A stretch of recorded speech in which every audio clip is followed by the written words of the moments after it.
Good afternoon. My name is Alfred Che, coming to you from the state of Maryland here in the United States. Welcome to the Dream Team webinar. It's good to have all of you in here today. Let us hang in here tight, doing what we are doing and while we wait. Welcome, welcome, welcome. Sister Kanla, over to you. Thank you, King Brother Alfred. So nice to see you and have you with us today. Welcome everyone to the Dream Team webinar for today. And we have a special topic. And I am so excited, as well as I hope that everyone is excited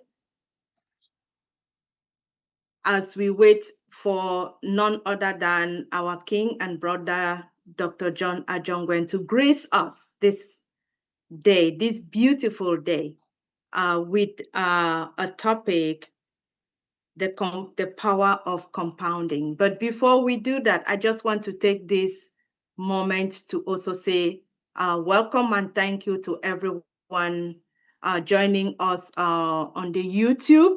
I know our Queen Rose and our King Momodu is also there helping us on the YouTube. We appreciate everything you're doing in the background. To all the leaders who do the work in the background, we appreciate you. We know what you do, and we thank you always for your continuous support.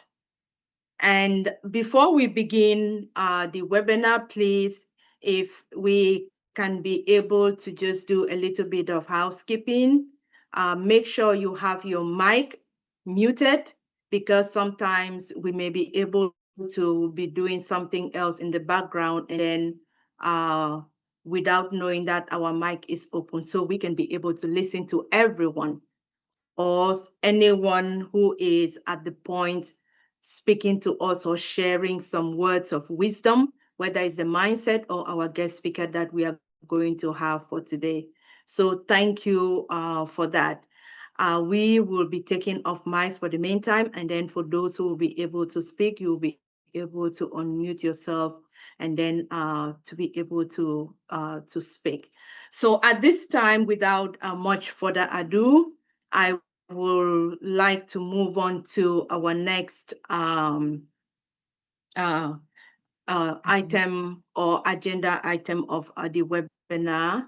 So, which is who have not attended our meeting, we had agreed that our theme song will be played about a couple of minutes before we begin. But since we are already 5 minutes into it, we will just go immediately into the presentation for today. But unless Dr. D, you are able to do that, if not, we just move straight. All right, thank you, Dr. D.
next up is On Passive. Stand clear of the closing doors, please.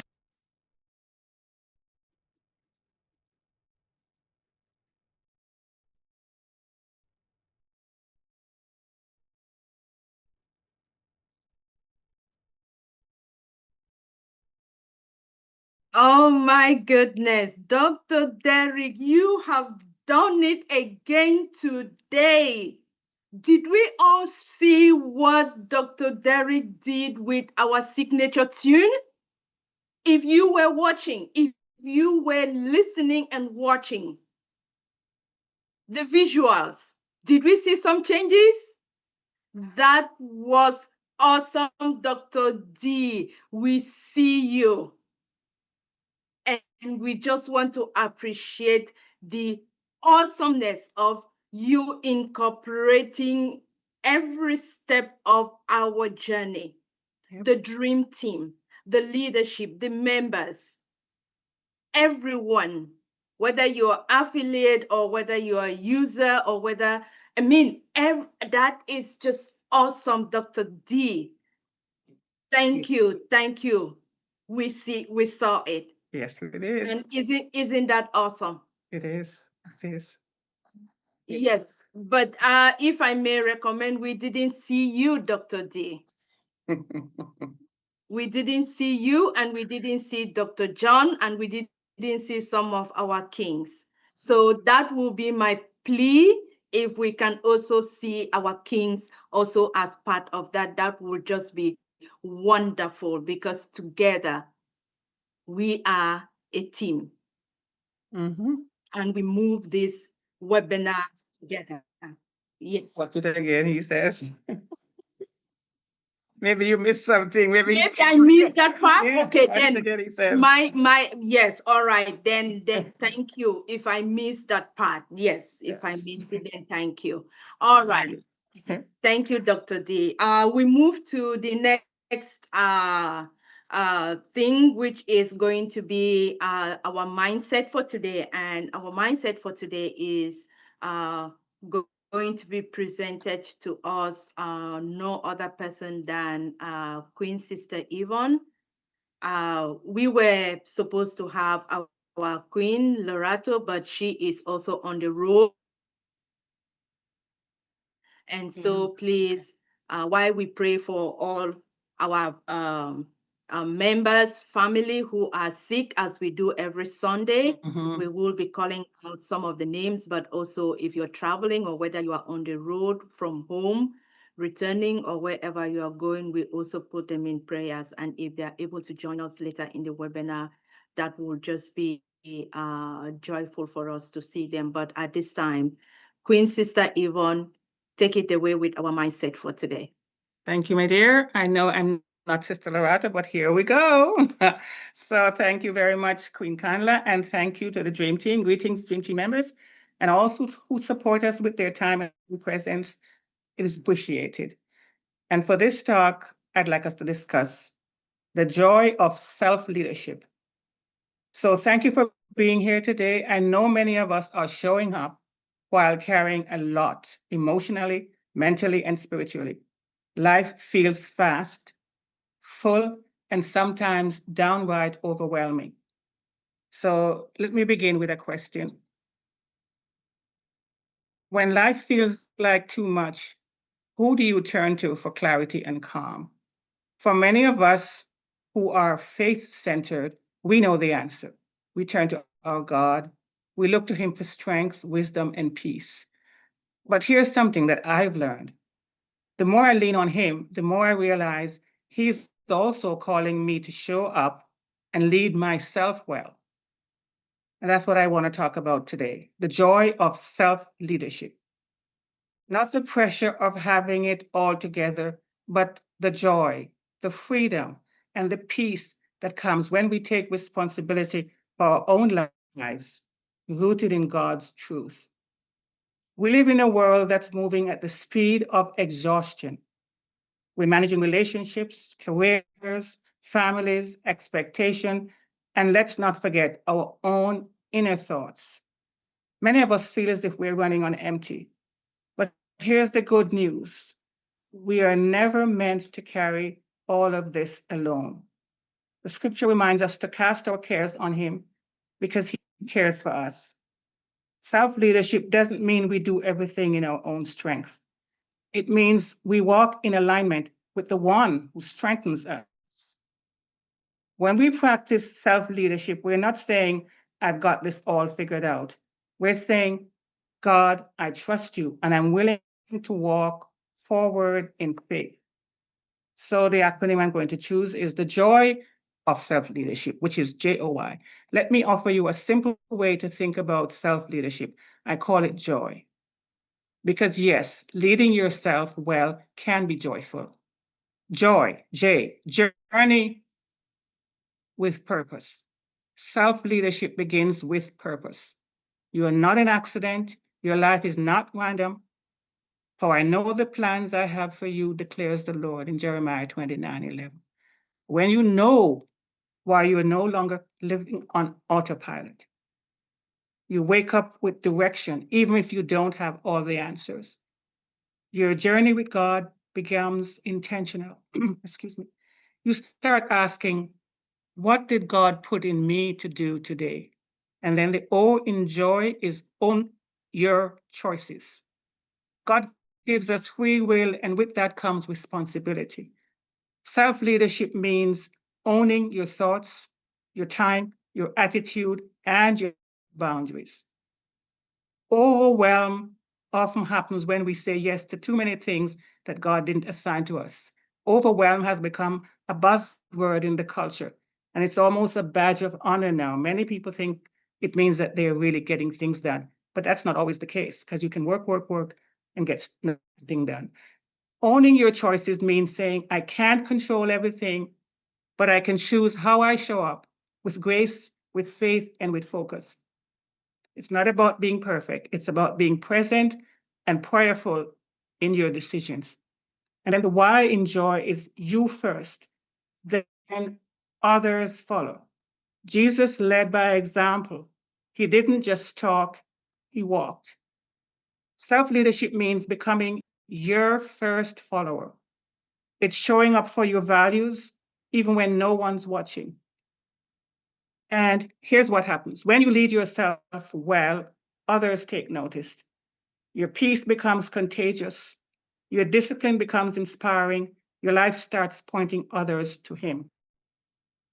You may have a title, or you may not have a title. It doesn't matter, but you have a testimony, and that's enough to lead. So let's bring it all together. The world may feel overwhelming, but we are not powerless. With God, we have direction. With faith, we have strength. When you journey with purpose, own your choices, and become the you that others follow, you begin to experience the joy of self-leadership, not as a burden, but as a blessing, not from ego, but from alignment with God's will. As Nehemiah 8:10 reminds us, the joy of the Lord is your strength. So let that joy guide you. Lead yourself well, not in fear, but in faith. And watch how God honors every step. And I'd like to leave us with the serenity prayer. I think we've all heard it, right? The serenity that says, to accept the things I cannot change, the courage to change the things that I can change, and the wisdom to know the difference. That's it for me. Thank you very much. I hope everyone got something out of that. I promise short. Thank you, Queen Candler, and everyone.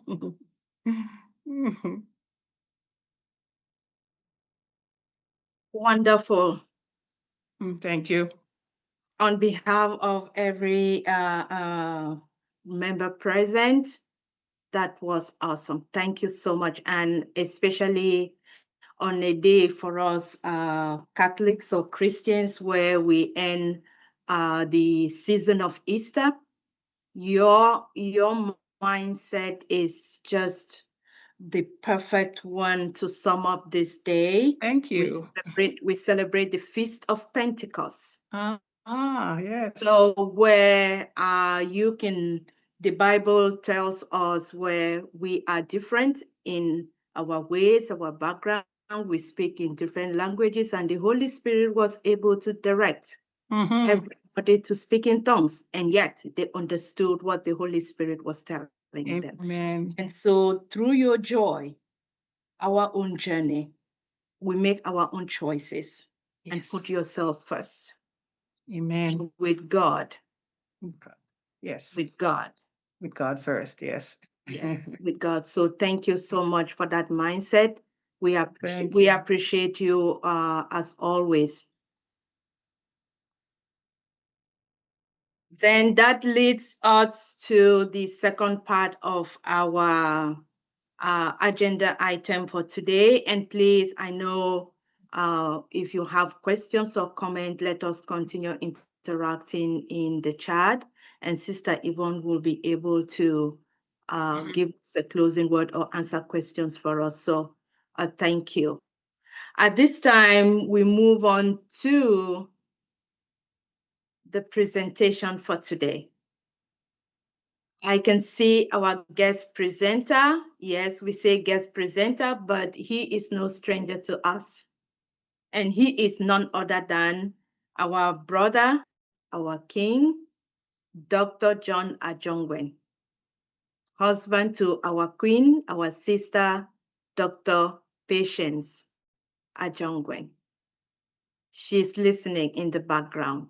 What a wonderful topic today. And for those of us that have been following his series, we've had many of these topics educating us, empowering us, reminding us about the financial readiness that we need to be mentally, the resources, what we need to do as we are in our unpassive business or in our business as we await the next step to where our CEO, Mr. Ash, is going to lead us to.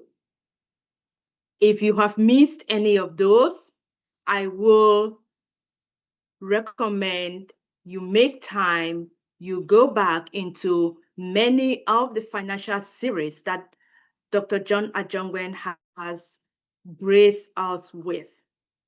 They are always very informative, and today is going to be one of such days where our topic is going to be right here with us, the power of compounding. Yes, I will leave that to him to be able to take it and tell us what we have for today. But we are glad to have you. We are honored to have you. And we value what you bring to share with us, to educate us. Over to you, Dr. John. Wow, Pinkala.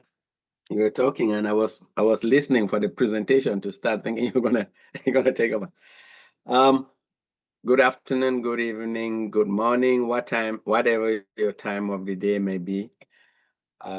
Today is a blessing in many ways. And I just experienced what we call the power of compounding from the super absolutely incredible mindset that our Queen Yvonne Finn just shared with us. You know, she ended up by saying it's a short mindset, but it's such a deep mindset.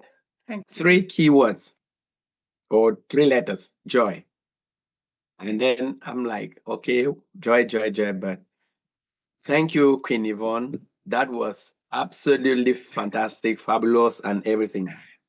You know, Thank you, Dr. John. we are in a world where we're just journeying, and that's somebody explained it like a feather that is thrown in the air, and the wind just blows it in any direction. And our queen just talked to us about, getting that mindset of journeying with a purpose. Queen Kanla did put something about the the way she summarized it. And when Queen Yvonne was talking, I was also thinking about what I learned today at where I go to worship. And it's like all the things are intertwined, because one of the things that the individual who preached actually came up and said was, what is our legacy when we departed from here? And he started off by talking about how he attended his grandfather's funeral. I think this was kind of important to this point, and it will probably link to what I'm going to say. He attended his grandfather's funeral, and one of the poignant parts of a funeral are when they read the eulogies. And so he was sitting there, and a lot of people came and talked about his grandfather. And the main things that he took away was his grandfather was hardworking, he was punctual, and even though he kept himself to himself, he was very reliant when he came to work. And so this guy said, he sat through all the eulogies, and then he said, is that it? Is that what my grandfather is going to be remembered for? That he was hardworking, that he was punctual? I mean, those footsteps, once the colleagues are gone, nobody's going to remember how he was at the job site. And so what he said is, we need to think about those footsteps that we impact from one generation to another so that they will remember. And again, going biblical here, he brought us to the story of the Israelites crossing the river Jordan, and he said they had to take 12 stones and build like a monument to remind the tribes.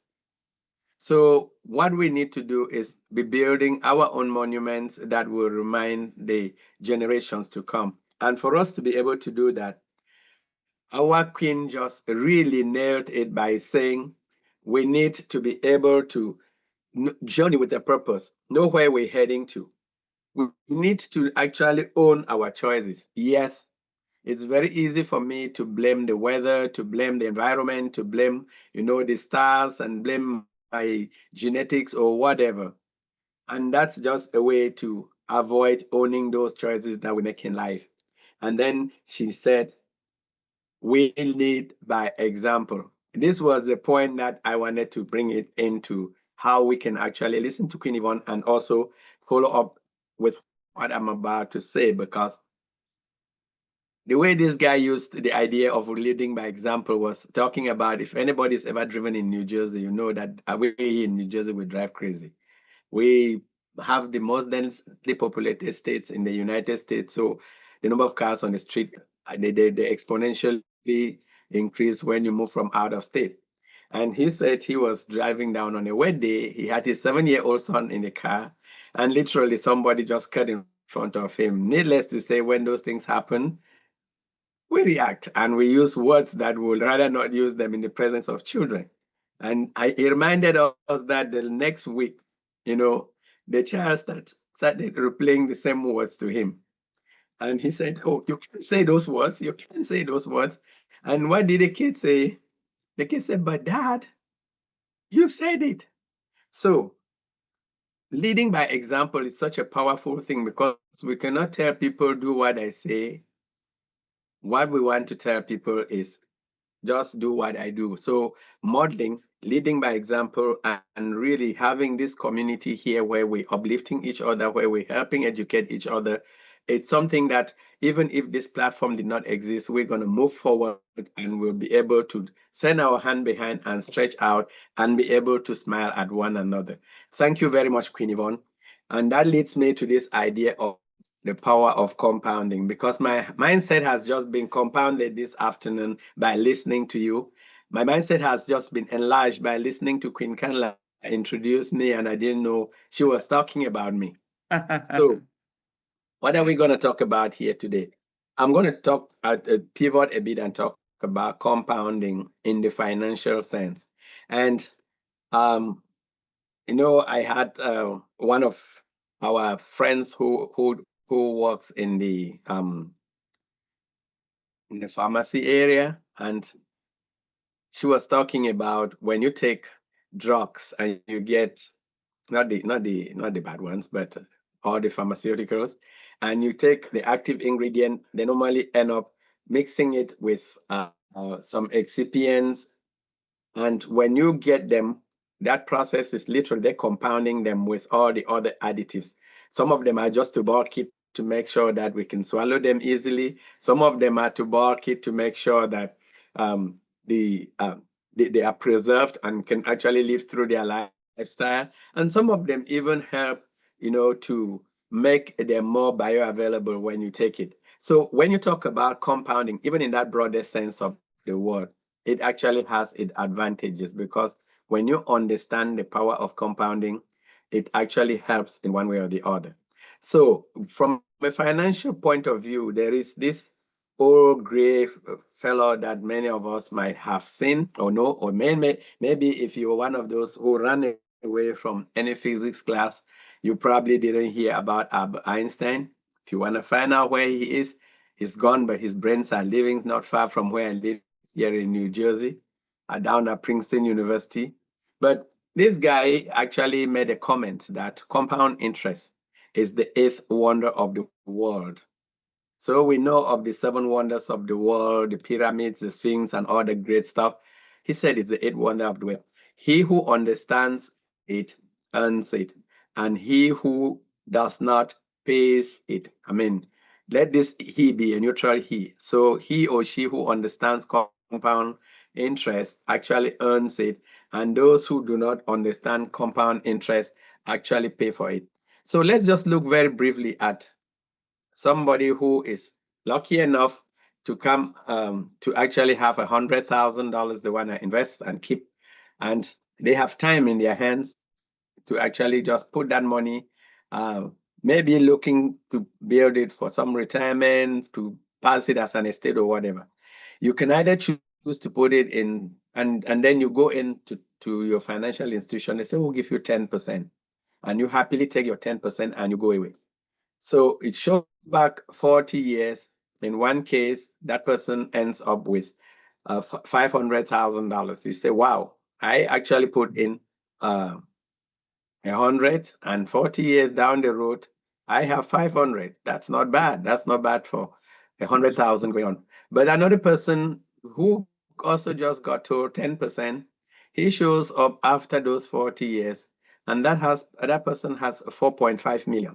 Hang on, one person has 4 million more than the other person. And what happened in this instance, just following what Albert Einstein said, is that one person understood that interest has like maybe an adjective that needs to describe it. He's saying, you're giving me 10%. Are you giving me 10% compound interest or 10% simple interest? In both instances, the individuals hypothetically didn't come back to the bank to borrow some of the money, take some out.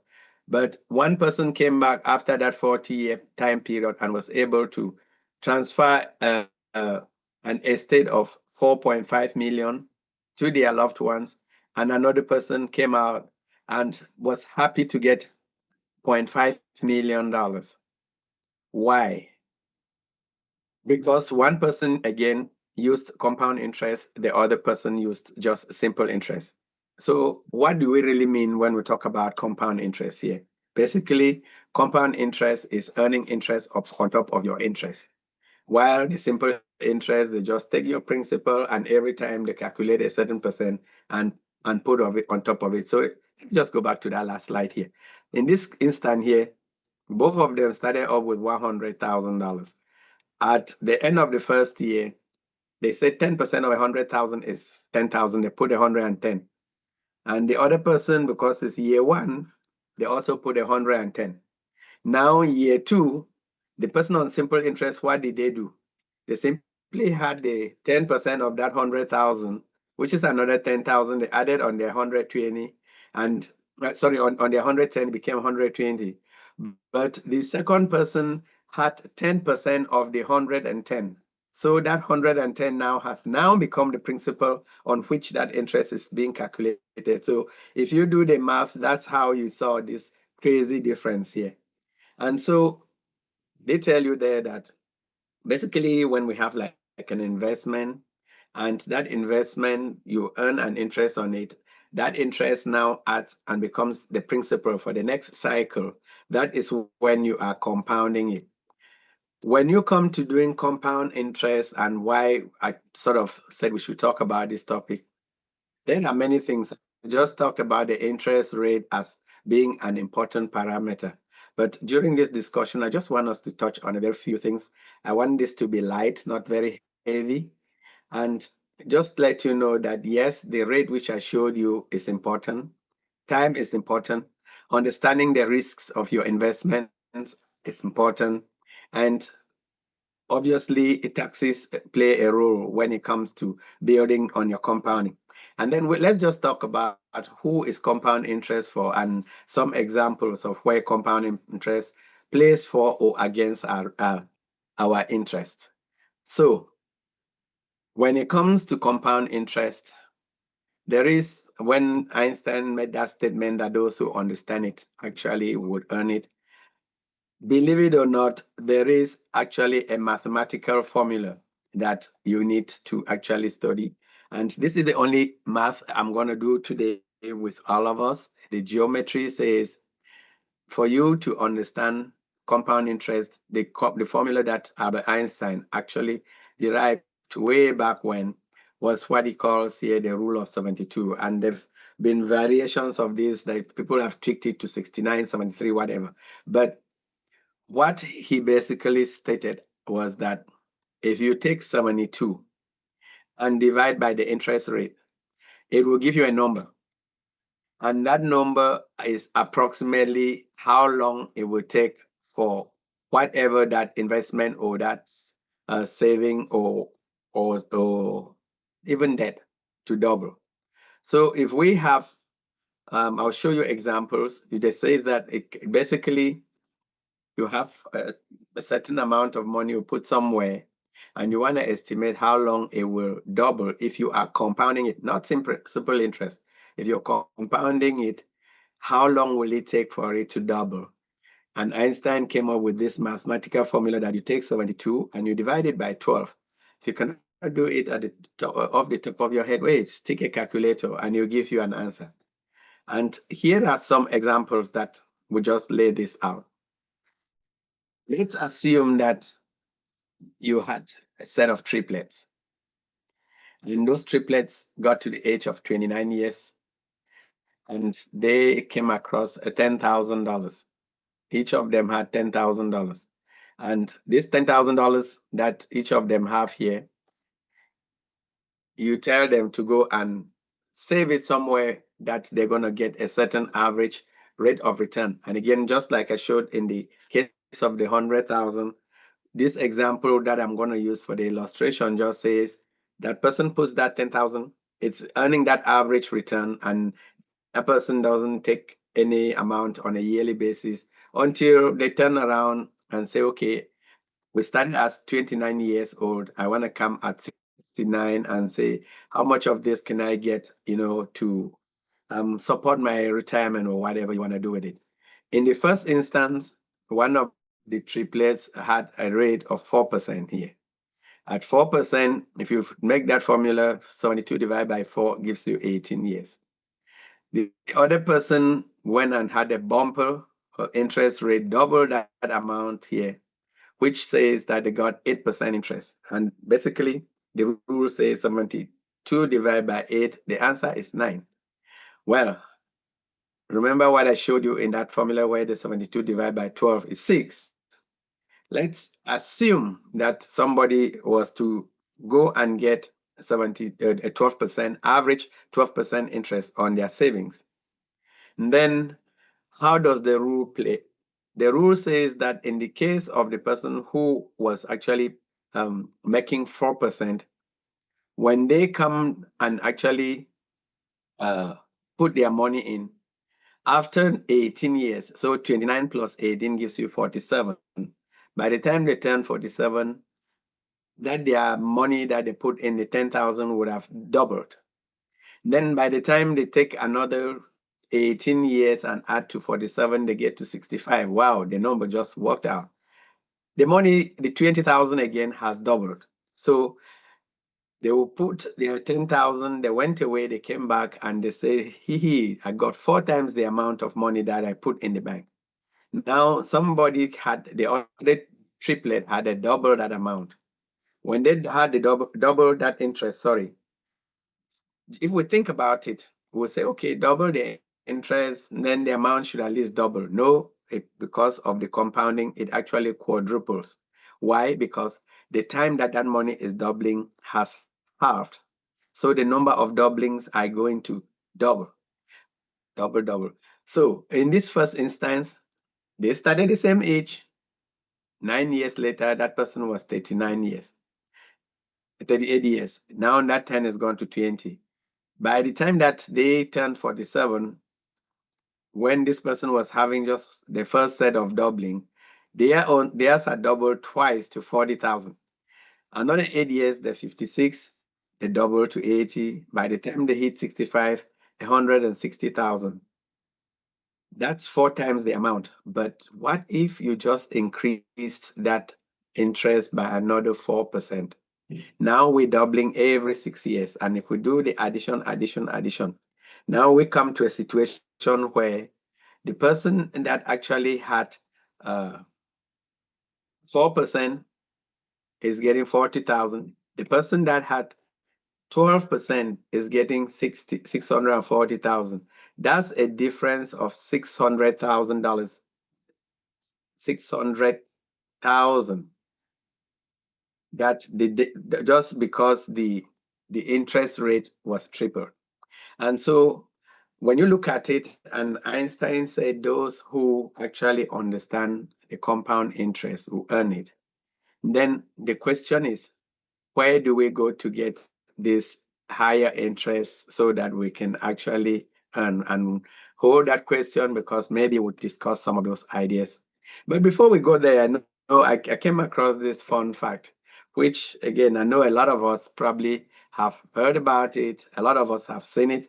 And the question is, if you had a magical penny that doubles every day and you were compounding it, what would you have at the end of the month?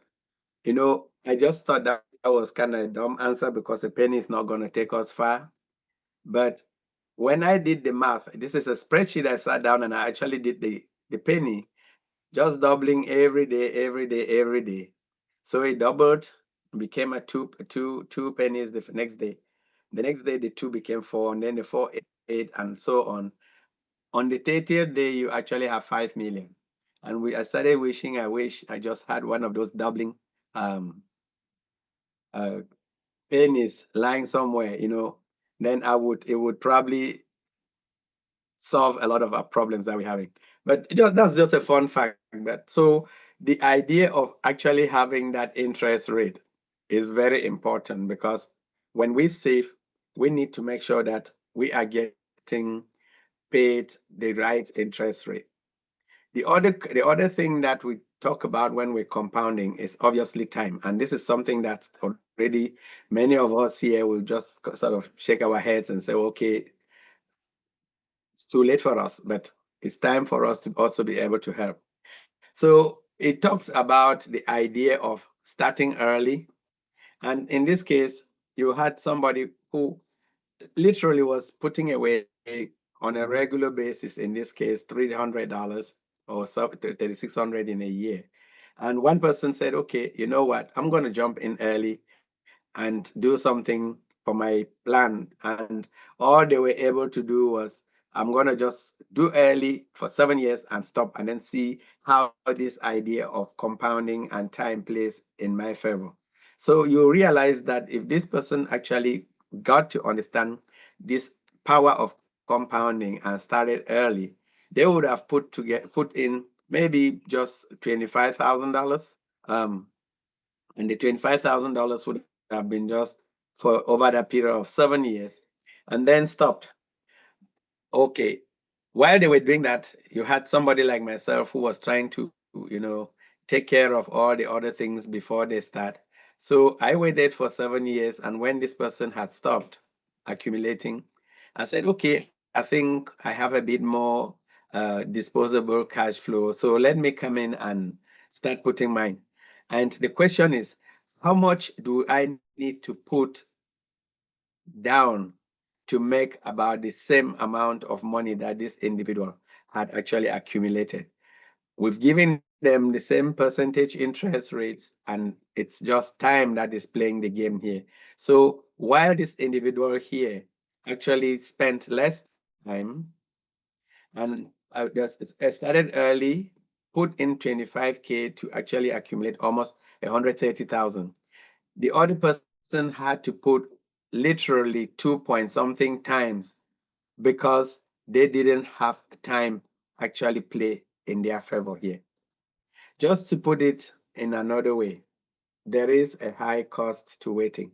And this example just shows that if somebody were like 20 years old and their target was to accumulate $1 million by the age of 67, let's say you have already defined that it's going to be earning about 9% on an average, then a 20-year-old would need to be contributing just at like $113 a month or to get to that target.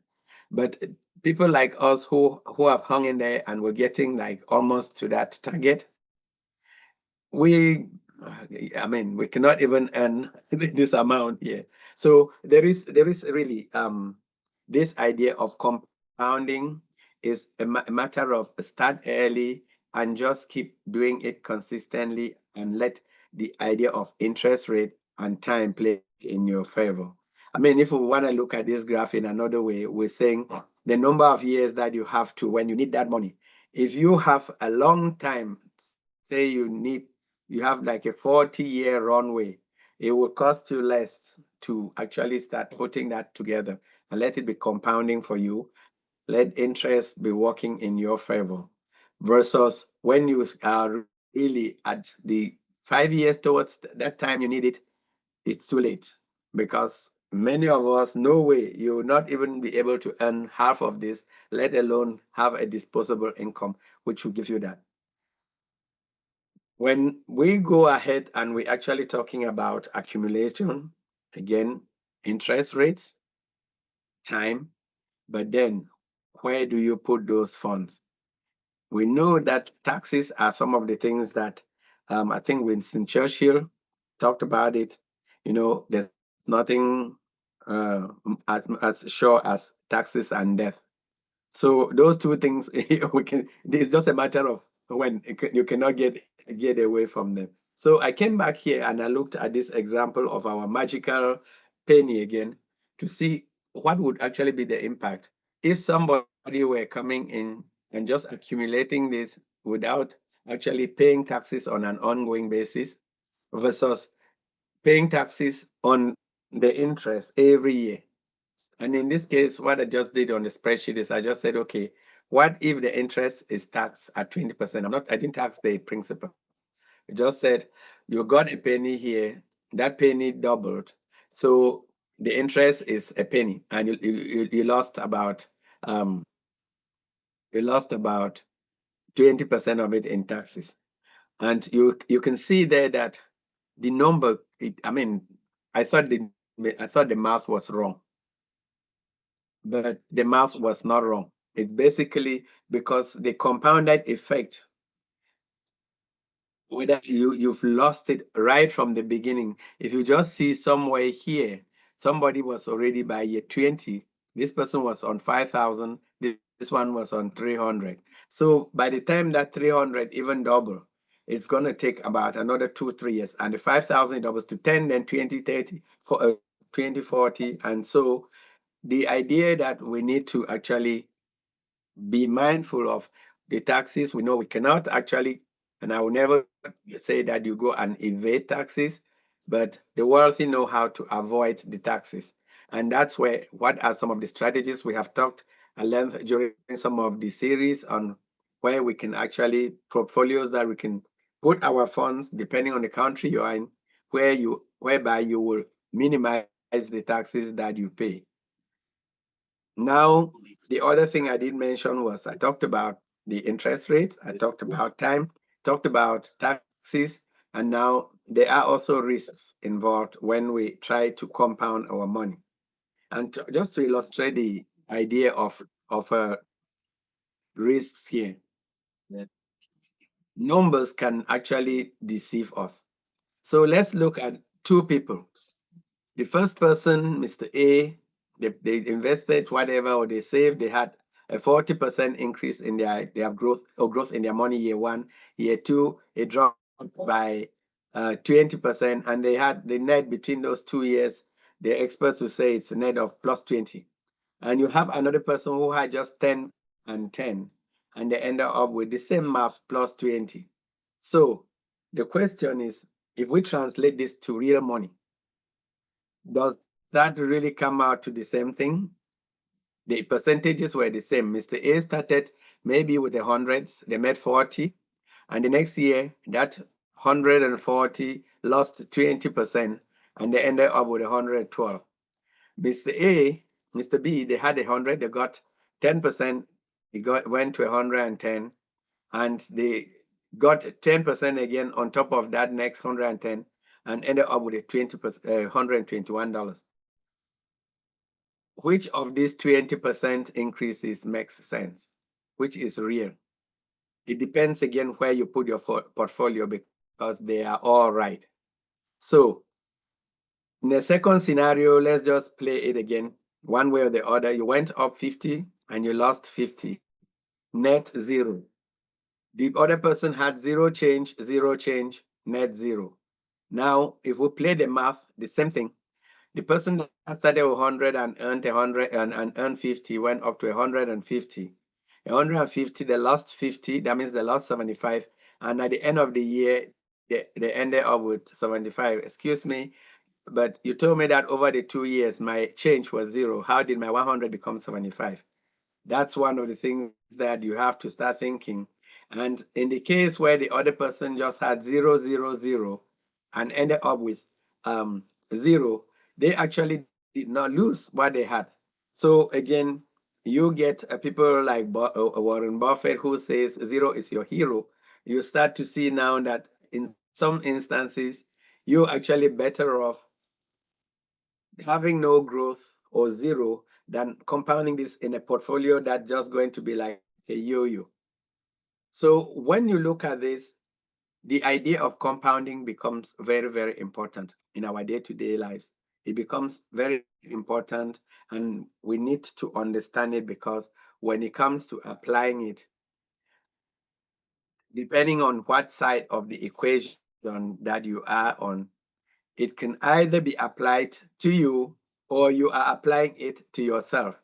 And that's where Einstein was saying that understanding it, you earn it, not understanding it, you pay for it. So let's quickly just browse through a couple of applications here. And please don't worry about my handwriting. I was just trying to show here again the idea of, I wanted to just bring this, I did it on a pen and paper just to illustrate. But we said that rule of 72, which was the compounding. In this case, I'm trying to just look at the interest rate.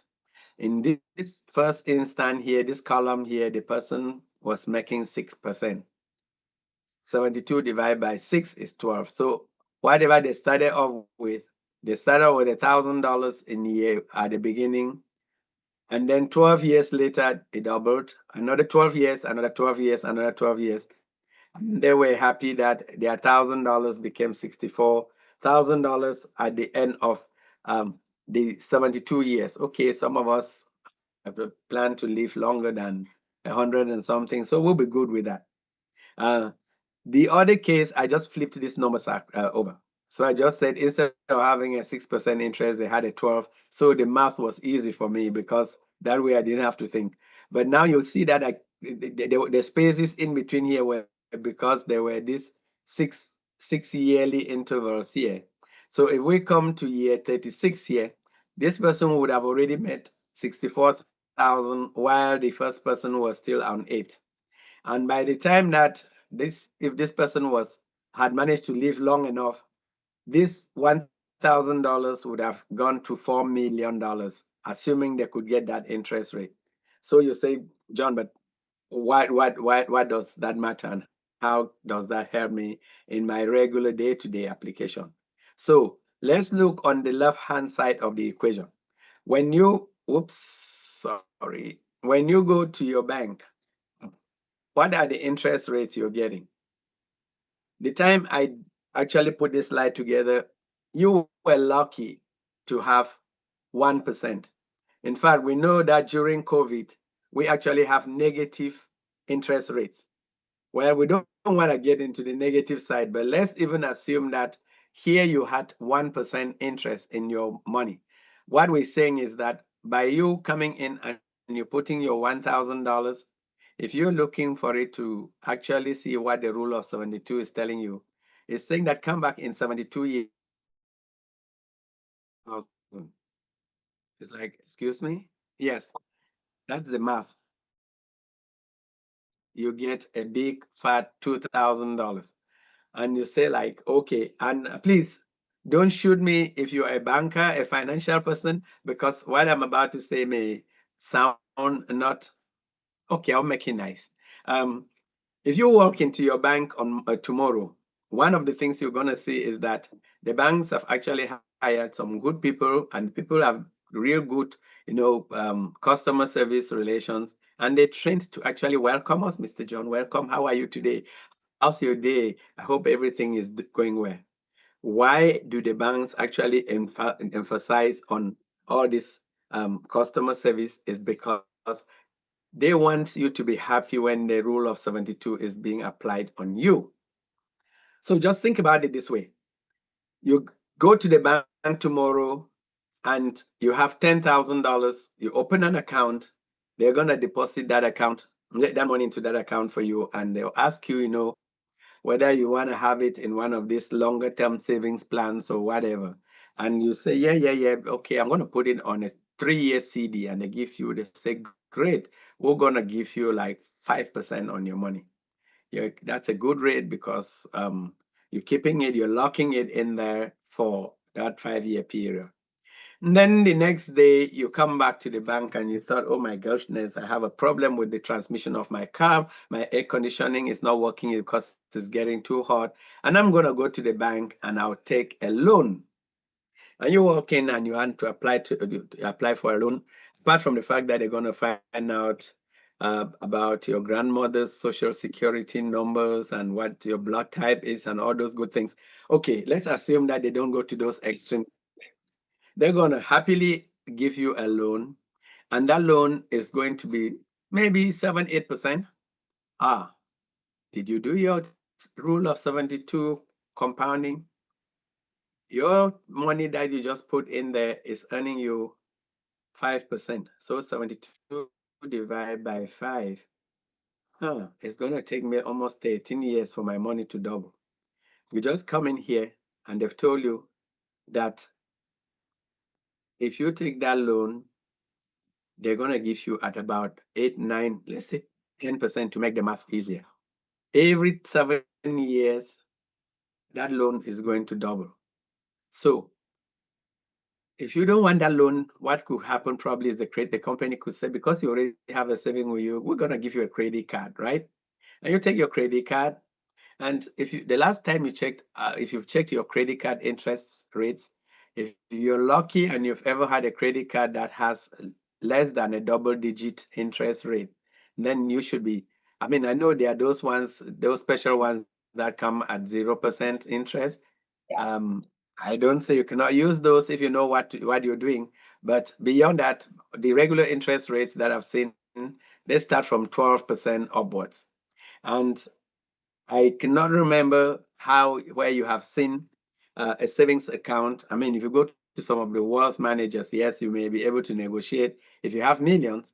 But what I'm trying to say here is that on this side of the equation, if you had a credit or some loan that was going at 18%, then you can see how quickly that debt is literally doubling every 4 years. And you had your savings here at 1%, they're doubling every 72 years.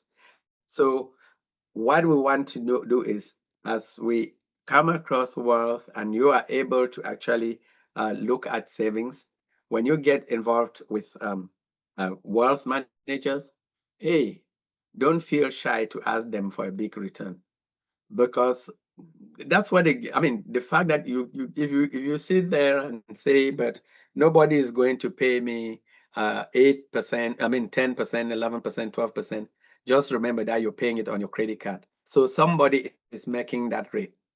And therefore, if you have the money and you're sitting with a wealth manager, tell them, you say, you know what, I know your interest, you find out what their credit card interest rates are. Your credit card interest rates are 18%. I'm going to give you 3% for managing. Can you give me 15% of my money? If they're not willing to do that, then, I mean, I'm sure there's someone else you want to talk to. Rather, and in that case, now you understand the rule of 72 and you're using it now for yourself. And as we're saying, in 6 years' time, 72 divided by 12, that loan could double. Why is that actually important? You can say, oh, I'm paying my money off, I'm paying the minimum rate. One area where we get caught on is this area of credit cards. And I talked about credit cards already, but if you actually have a credit card where you're not paying, then actually you're one of the people that the rule of 72 is hitting on the head big time. Why? Because typical credit cards carry percentages of 18 to 28, depending on your credit. And in the United States, I think before the Obama administration, the banks were not legally obliged to tell you what those numbers were. And so when they, because of the financial crisis that they inherited, and they wanted to at least look after the uh, consumers, most of the credit cards were now forced to actually present you with at least two numbers. They'll tell you what the minimum payment you need to do to make is. And then they're supposed to tell you, if you didn't spend on this card and you're paying only the minimum, this is how long it will take for you to pay off this debt. And this is how much you would have paid in total. And they were also pushed to say what it would take for you to pay off that debt in about 3 years. So if you look like on this statement here, it said the minimum, which is normally like 10% of the debt. If you keep paying that minimum, it would take, for this was $4,000. Literally, you would have paid $9,000 just to finish it, assuming you didn't spend a penny, only paying the minimum. And if you were then to just go add something on top of it and pay $100 more on top, then that debt you pay it in 3 years. And even in that case, you would have paid close to $1,000 of interest. So why is this important? It is important because if you understand the rule of 72 and how that rule of 72 plays in determining the cost of money for you, or how much you can earn on your savings, and then just look at that scribbled slide that I showed again. You can set yourself up in a situation where you can actually make money at the higher interest rate. And when it comes to taking out loans, or it comes to funding, we've heard some things like LIBOR, or what they call the interbank rates. Those rates are way, way, way, way, way lower than what me and you pay. And there's some organizations and there's some wealthy people that would go out there and they want to do some big projects, and they can actually negotiate with their banks when they're taking loans. If you see a lot of these people who built a lot of these multi skyscrapers and do these huge developments, they're not paying 12% on their loans. No, they understand the power of compounding, and they know how they can get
Recording in progress. Chances are that those look like those 0% interest loans that the credit cards and stores give you, because the reality is that a majority of people, when that interest-free period runs out, they are not able to pay.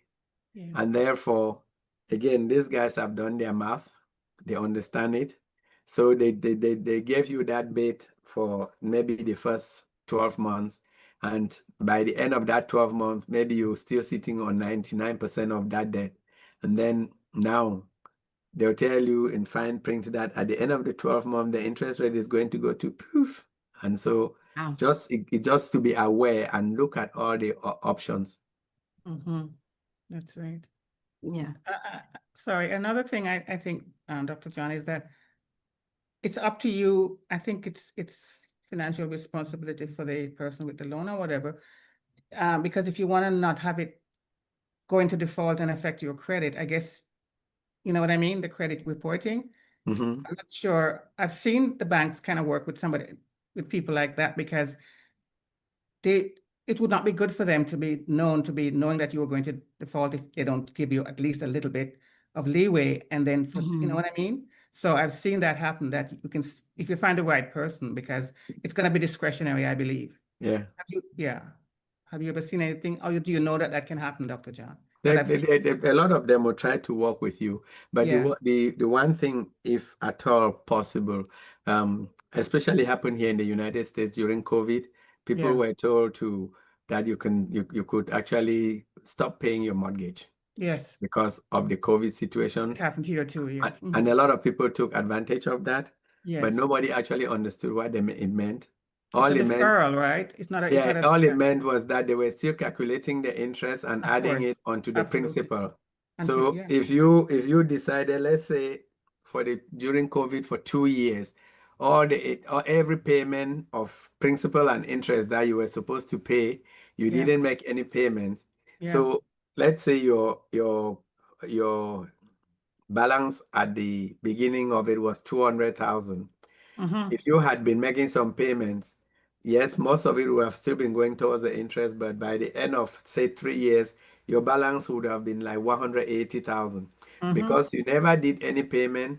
Exactly. All they did was they stopped you for those 3 years, and they were calculating the interest, and then you come back at the end of this period, and your new balance is now 210,000, and you say, like, where did the 10,000 come from? Yeah. Because all they did was they did not say you're giving you free money. They just stopped it.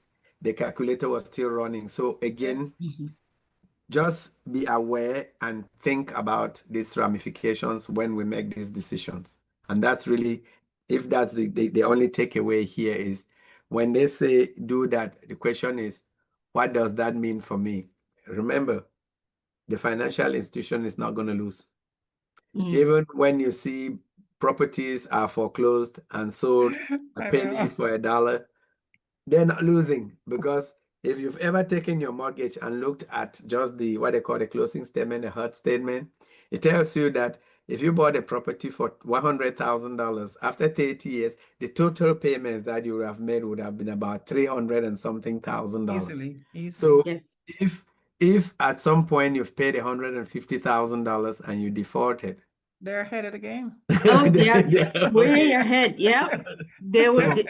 They would have recovered and then still come back and get their interest, whatever the interest that is left. Unfortunately, they like the casinos. They're never going to lose, ever, no matter how long you pay or play. I mean, we're not going to get the banks fair. They provide a good service, so we have to. They do. They absolutely do. But you have to tread carefully and be knowledgeable. That's the that's the whole idea. Understand the rules they're playing with. Exactly. So that, because it's like any game. If you're going to play a game and only the referee knows the rules, I mean, then you not know whether you're supposed to kick somebody or you're supposed to push them.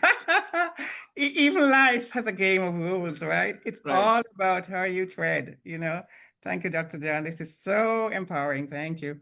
I know. Thank you. Thank you, Dr. John.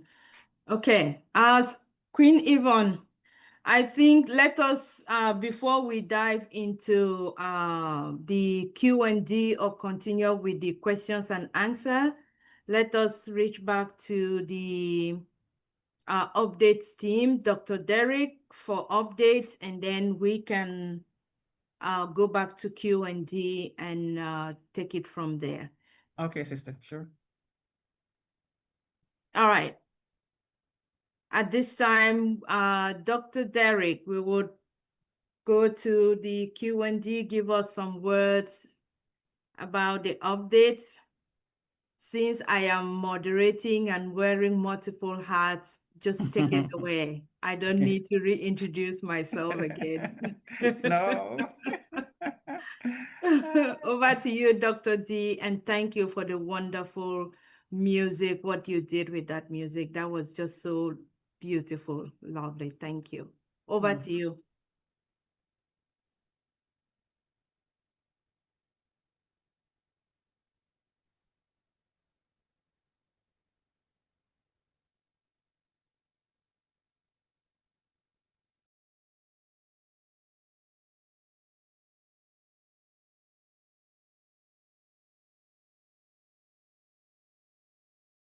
Thank you, sir.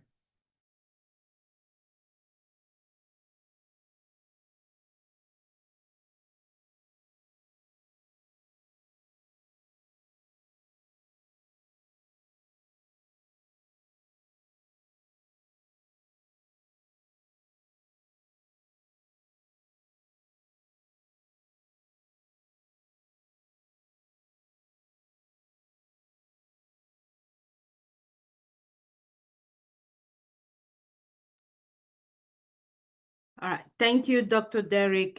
We appreciate you for that update and everything you do.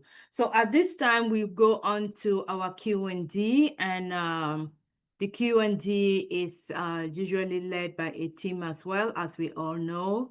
Our First Lady, Dr. Benny, but Dr. Benny is not the webinar today. So Queen Yvonne and myself, we are going to lead at that. But over to you, Queen Yvonne. And please be ready with your questions. Raise your hands.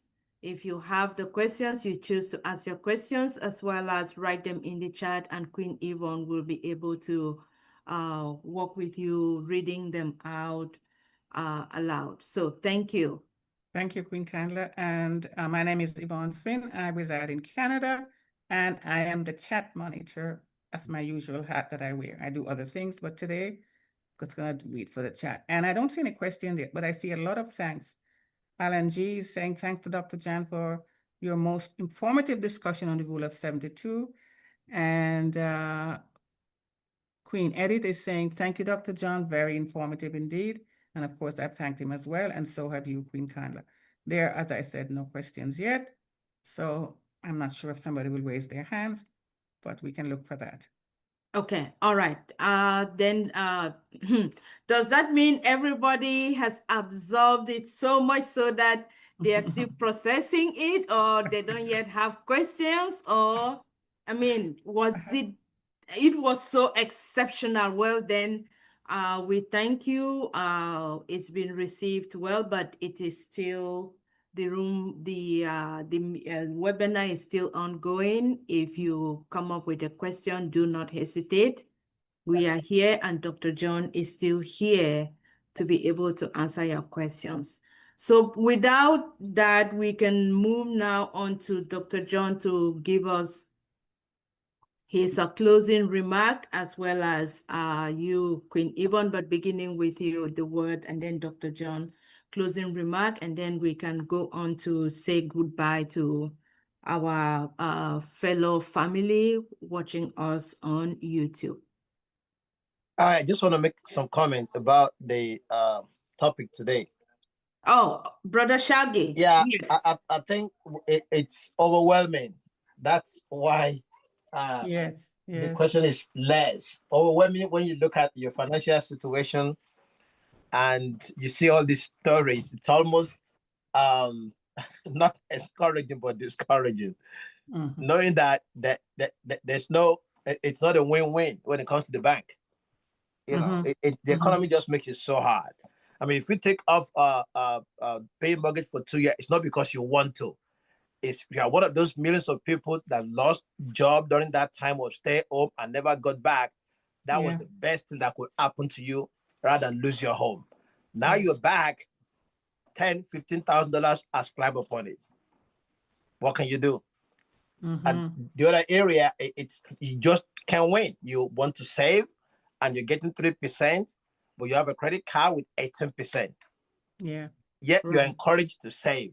So are you encouraged to save when what you save they just march up? So you still have to save because you're thinking of a rainy day. For us contractors, 90 days of payment in the house has to be in a savings or some kind of interest account that is not non-risky. So I think from my looking at it, the whole idea of this seminar is for us to have some mindset of knowledge about the options there. So when you go to that bank, you can sit down and just take time. Don't be in a hurry. Let them talk to you. Say, what options do you have? I was going to save this amount of money. I have this in my savings. And let them talk to you and then ask questions to challenge.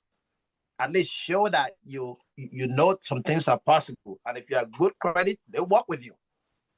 They work.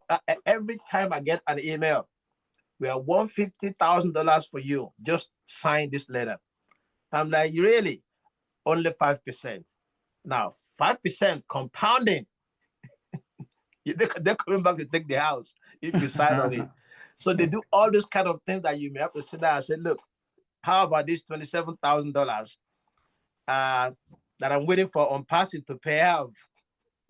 Before they pay off, can you take it off and just forgive or give me a good interest on this on passive card? I call it on passive card because I dedicated some investment for that, and I wanted to see if I can have the loan, a little bit interest rate. Then they start telling you, oh, well, just take 27,000 and then we'll write it off, and then you start paying back at this rate. And the rate they give you, you realize will put you in a hole. So at least you can discuss. When you get this kind of thing, $15,000, just sign, we send the money in your account. Go sit down and talk. Hey, what's this about? All because of the equity in your house, but the equity will put me back in debt. I'm going to start over. And then they can discuss it. You can talk. How about my car loan? 6%. Can you make it 4%? They'll talk to you. They'll say, we want to, but after they jack up the interest rate 1.5% the last 2-3 years, we really can't do less than 3% because we have to add the interest. So this seminar today is to make you don't say, oh, I can talk to them. I'm at their, mercy. No, go sit down. Just take a Friday that you're free or Saturday morning, sit down, speak to somebody about your finances, which area you can get some assistance. You'll be surprised how they'll point you to some credit card or interest rate card or, credit union card, that will be less in interest rate than what you have. Maybe they'll allow you to bundle all the debts that you have on one card that's going to be 12% instead of 3 cards for 18%. This is just to give an idea that you have options as a customer. You're not at their mercy. Even if your credit is 500 below, you can talk if you're in Canada and the United States, North America, other part of the world, to make you go to your bank and say, what's going on? You'll be shocked at those overseas countries, savings account with 11% interest rate, compounded. I'm saying compound interest. Now, Sister Yvonne and the Canadians and America might not have options for that. No, but me, Brother John, some of the people who are listening to us from Nigeria, everywhere, go ask. You'll be surprised. I did some research overseas and I'm like, what? 11% on some money? Yeah, you're going to say the exchange rate. Wait, even if you fathom the exchange rate at 11%, just take $100. You can't lose. You cannot lose. So consider all that, if you're overseas, maybe you should be doing some savings. Maybe they're not as hard on the finances as they are in the West, because the financial system might not be as developed. Take advantage of it. Don't just spend. There we buy everything all. We don't finance a house. We don't mortgage a house. We buy the house. Maybe with this knowledge, you can say, you know what? I know I can buy this house, but guess what? I'm just going to finance and take that big money I can buy in this 11% savings account and use the interest I get every month to pay that loan, and you will see how much money you'll make. So just to open your mind that this is how things work. This Albert Einstein in interest 72%. Sit down, think about it, use this knowledge to take yourself to another level of somebody who is informed about how finances work. And now you can go to the bank and say, I heard about this 72%. Then they will sit down and say, you know, who told you? Yes. So and then you can. I think that's how I say that we should really use it, because it empowers us. What are the benefits we get in this unpassive lifestyle, or this unpassive family that we have, is knowledge that's not available to the common man. Knowledge that you have to go to college or seminars to get. We get it free. And nobody's asking, that you can now use to look at your situation. So thank you, Dr. John, for that. You have to be a member of WFG or whatever to get these seminars. Now you're not a member, you're getting it. So that's the benefit of being an unpassive family. Thank you again. Thank you for Sister Finn for the mindset. Thank you, Derek, for always looking out for what's new to encourage us. It's enough to say the update is be patient. Except that patient is not here with us. Emphasize that. She's in the background. Everybody else that contributed or that will contribute. It's a good time. It's a good time to just relax and just learn and grow as we wait for the D-Day. And again, let's keep the CEO in our prayers for health, for restoration, and for the quick recovery of those finances with FCC, so we can move on to the next level. All right. Have a blessed week. Thank you. Thank you, sir. One thing that Brother Shaggy has just brought to our thing, ultimately the banks they're in business to make money, right? So they do want your business, right? We're not saying that they have levels of people so he's correct in that. And so that's one of the points that Dr. John, I think, yes, go and be knowledgeable yourself, what you want to accomplish, and then sit down and talk with one of them, of course, because it's a business after all, and they want customers. So Thank you, Brother Shaggy. Thank you. But sorry, Queen Kanda. Brother Mohammed is telling thanks as well to Dr. John. He says, thank you, Uncle John, for your outstanding presentation. Very informative and educative. That's from Brother Mohammed. So thank you. All right. Thank you. Thank you, Brother Shaggy. Thank you, Brother Momodu. All right. Over to you, Queen Yvonne, and then with your final word, and then Dr. John. And if Dr. John wants to respond to Brother Shaggy also. Okay. So I'm just going to reiterate about the joy of self-leadership, because it means you are becoming your first follower. And of course, I talked about example modeling. It shows up for your, it means showing up for your values, even when no one's watching. And that's the important thing, right? It's not about showing off for anybody else. It's what's deep inside of you. And here's what happens. When you lead yourself well, others notice.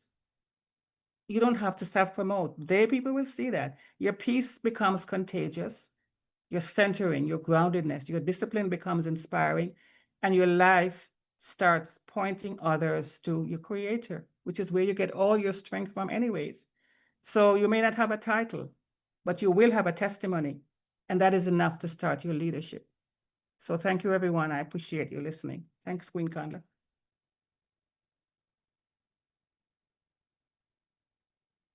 Thank you, Queen Yvonne. Over to you, Dr. John.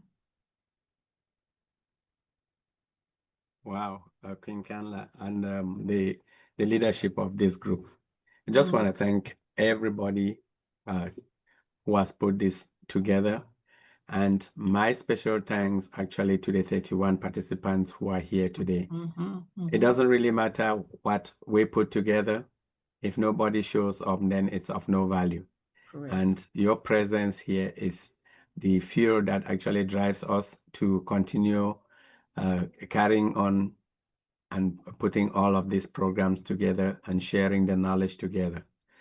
I am really, really glad that Brother Shaggy came on and talked, because when you said I should actually give a closing remark, one of the things when Queen Candla said, "Oh, there are no questions," I was about to say, I hope I did not overwhelm or confuse people. And then Brashagi came and spoke. The reality is that everything that we've been doing on this platform, as well as the sister platforms that we run, Deep Dive, and even Singapore, and the other daily ones like which our queen here they do, those are meant to educate us. Those are meant to inform us. The purpose of actually sharing this idea of compounding was really for you to understand how money works. And when we understand how money works, we become what we call an educated consumer. And they tell you that the educated consumer is the best customer.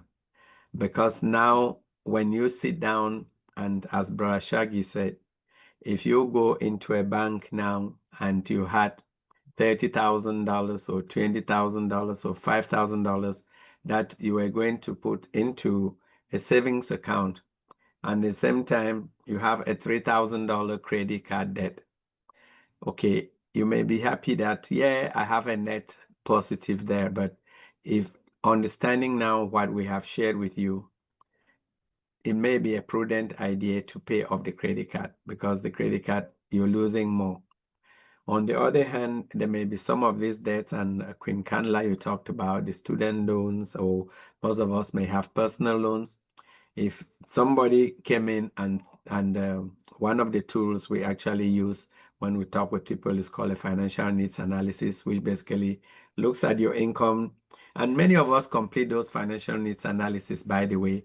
When you go to do a loan application, they give you a form to fill your income, your expenses, blah, blah, blah.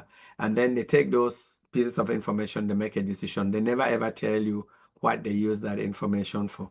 And so one of the things that we do is we actually tell people to complete one of those, so you see what your financial balance sheet looks like. And when you sit down, and I always tell people, when you list your loan, put down the interest rate, put down the minimum payments required. Then you realize there that, okay, how do I get my house in order? And we talked about that in a separate training when we talked on debt elimination. But if you sit down with your bank and you say, this is the situation I have, my strategy is I want to reduce this debt, or I want to make sure that I can build my credit, or I want to make sure, and they will ask you, if I take all this 5,000, how is it going to affect you? If by putting all that 5,000 into a credit card, you don't have money to pay your utility bills and your rent or mortgage for next month, it doesn't make sense. So they will have to look at those ones, and they'll actually work with you. But when they work with you now and you are able to ask them questions, why did you choose this option? Because many of us, sometimes the guys make assumptions and they just provide us their best shot and we take them without really validating. And so this process that we just gone through is to make sure that you understand that, yes, there are some simple formulas that the guys are working right in their heads, and you say, okay, I'm going to take a 10% interest loan. And then just close his eyes, but okay, you double in 7 years if you don't do anything.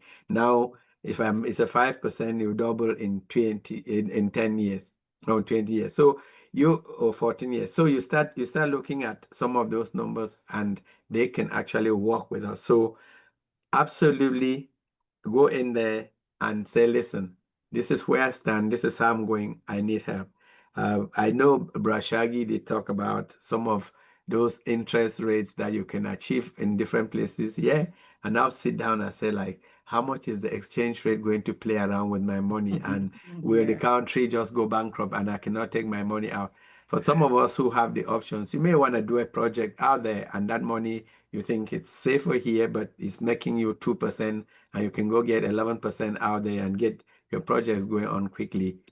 That realization only comes when you have these tools, like understanding how compounding works and how you can use it for your advantage. So let us work together. Don't feel like you have to go it yourself. One of the best answers I normally give people is I don't know, which is true because we cannot all know it. But if I don't know and you ask me a question, it tempts me to want to also go find out because I want to know myself. And that's where I opened up by saying we are compounding our capabilities by being a family, by being a group. And I really want to thank you all for the time. I hope that you took one thing from here, and I hope that you would use it when the time is right to make a better financial decision for yourself. Over to you, Queen Kanla. Wonderful. Awesome. That is awesome, Dr. John. Thank you. Yes. Thank you so much for that closing remark. Yeah. We truly appreciate everything. Mm-hmm. Okay. I mean, and we can't wait. Oh my gosh, when our apple starts falling, Yes. how we are going to apply this every step of the way. Yeah. I think that gives us hope. Mm-hmm. So this educational information is very powerful. It is. We now have it. We know it. We know where to go look for more. And if you don't know where to look for more, at least we know that Dr. John is here, and you can always ask somewhere else. So we truly appreciate this day. And thank you as always. Thank you so much. Thank you. So that brings us to the next closing of our family on YouTube. At this time, we will want to close our YouTube, and we want to say thank you, family on YouTube. Each and every one of you, we love you, we value you. You take your time every Sunday to be with us, the Dream Team. We do not take it for granted. So we want to thank you, and we say we're looking forward to you joining us again next Sunday. But in the meantime, in between the week, we have all the brothers, sisters webinars that go on, which we know, but we would like again to remind you, if you're joining the YouTube for the first time, or if you're here on Zoom for the first time, on Monday, we have Mindset Mondays with our Queen Miriam.